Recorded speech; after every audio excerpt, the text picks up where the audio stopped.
Let's turn to the next companies whose vaccines could get regulatory clearance, and join Moderna and Pfizer and BioNTech. Starting with the one that you say is your favorite coronavirus stock for 2021, and that is Novavax. Can you tell us where Novavax is in clinical trials and what the outlook for this company is? Sure. Well, Novavax has two phase 3 trials going on right now. One is in the UK, and that's the farthest along, and we're expected to see results in the early part of this quarter, so basically any time.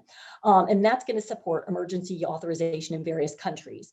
Another trial that was recently started in late December is going on in the US and Mexico. That's also phase 3, and that's going to be used to support eventual approval. Now, as far as the timeline, emergency authorization could really come. I mean, if Novavax reports results in the coming days, it could come in the first quarter, really, if they have the same sort of timeline as Moderna and Pfizer when it comes to applying for emergency use authorization, that sort of thing. But if not, I would think the first half. Now, this is, of course, if all goes smoothly. Now, one challenge that's kind of been facing in recent days, and this doesn't concern the UK trial because we're about to get data on that, it's fully enrolled, but the trial that's going on in the US is some recent reports of trial dropout. Now, the Washington Post reported on this, saying it's happening in New York with a lot of elderly people who see that, hey, there's the Pfizer vaccine out, there's the Moderna vaccine out, so they're dropping out so they can go and get vaccine. And so Novavax so far has said that the rate has been about 1%. And they say that for them, that is not a problem. And they still count on having more participants than necessary to get the efficacy data that they need. So far, so good on that. But it's something to keep an eye on in the coming weeks. Now, what's ahead for Novavax this year? A lot. Now, really, the idea is this company was clinical stage, and it is clinical stage, and so really hasn't had any product revenue, of course. But this year, they could really have possibly billions of revenue if the vaccine is authorized. Now, I just did just kind of a general sort of count using the $16 price paid by the US for the order of vaccine and the total orders that they've have so far, and these are the orders they've actually released numbers for, and that represents more than $4.5 billion. So that's pretty significant for a company like Novavax. So that's definitely would be something very positive ahead.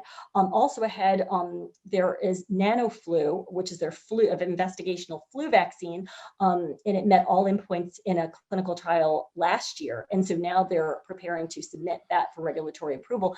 I think we could be rather optimistic because of the performance in clinical trials. So that would be a second product. So that's another interesting point. Also, the company is exploring a combination COVID and flu vaccine. Now, that could be really interesting because, first of all, the idea of a combo vaccine is easier for people. The idea of just going and getting one shot rather than having to go back several times to the doctor, even if it ends up being a 2-dose vaccine. So that's very interesting. And the fact that Novavax is probably a really good company to do this because of their expertise with NanoFlu. They managed to get NanoFlu this far. So the idea of combining it with the investigational COVID vaccine is a really good idea. Of course, this would be for post-pandemic use. So we can't count on this right away, but it's something down the road, which is kind of interesting because that gives us something to look at down the road rather than everything coming all at once. Now, last year, the shares gained more than 2,000%. So we can say, well, wait a minute, how is the stock going to continue gaining? I wouldn't expect another 2,000% gain this year. That would be great, but I think it would be a lot to ask. But I do think that there is definitely room for more progress with this stock, especially for a long-term investor. And there are plenty of catalysts, which is also good. I think there's a difference in between investing in Novavax last year and investing now. Last year, the risk was really high because we just had no idea if this was going to work out at all. And so you're taking a really big risk to buy the stock. And so also you got a really big reward. Now this year, I think the risk is lower.